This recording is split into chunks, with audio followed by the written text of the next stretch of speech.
This guy, he comes out of his gym in Birmingham, goes to a contest, devastates everybody. You know, he's not an extrovert, he doesn't tell everybody how great he is all the time, all this stuff that people expect. He just goes to the contest, win it, and disappear, and everyone's like, who's that guy, where's he come from? All this enigma, and then disappears in his gym for another year or 2 years and just trains and doesn't let anyone see him, and then pops up again and just blows everyone's mind and disappears again, like a shadow. I just outwork them. We're talking about the results of consistency, of 10 years of dedication, day in, day out, absolutely getting the most out of each day, every workout to be as good as it could be.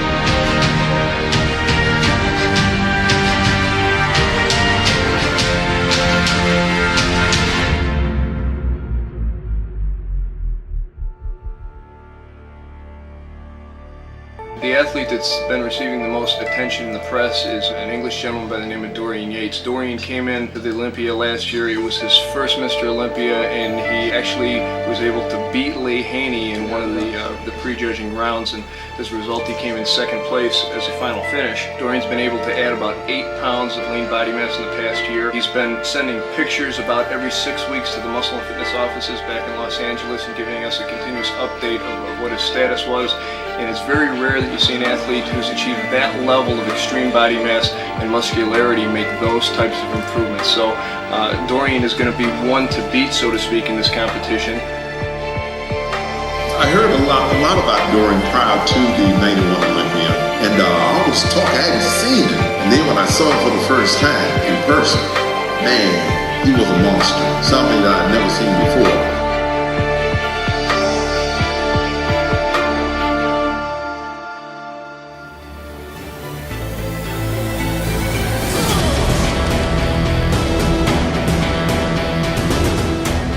I was always covered up, I wasn't doing it for anyone else, and it's kind of like I didn't want to show anybody because it wasn't ready yet. It's like a work in progress, you know?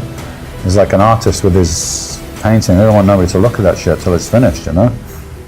I had the same kind of feeling, like I want to walk around with a t-shirt on and people can look at me and just keep all covered up, you know?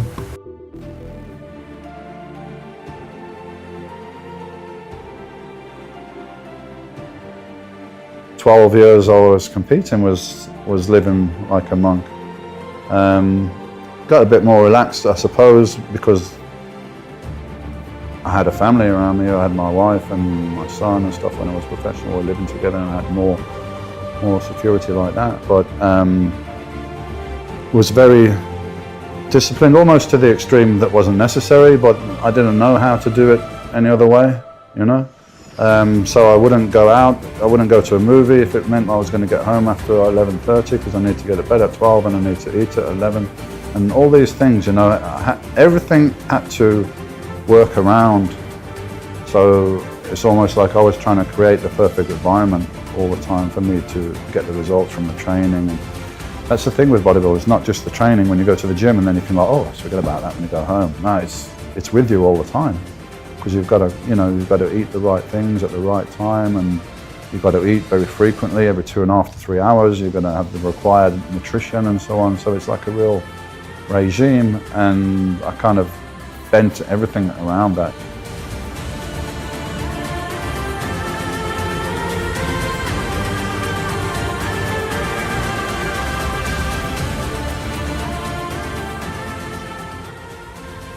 I don't remember being unhappy or anything like that, you know. I was just really happy to be driven and being able to pursue these goals. So I didn't care at that point, you know. I didn't really think too much about the material things. When I was able to get them and they came along, it was great, you know. But I was just happy to be doing what I enjoyed doing and have some kind of purpose in life above and beyond the aspirations or non-aspirations of the people that were around me, you know. I never felt like I was destined for a normal life. I never did anyway, you know.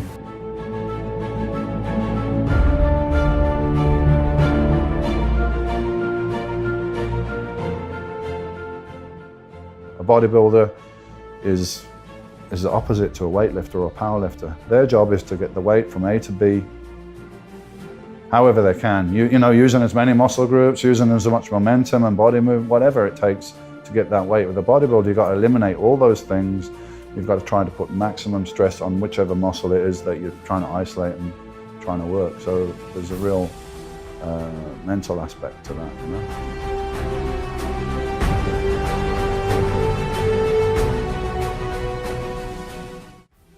Everything's mental.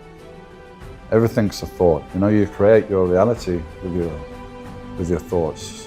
You just live in a virtual reality world, and you make it what you build your story with your mind, you know. And I built this story. I wanted to be Mr. Olympia. That starts with a thought.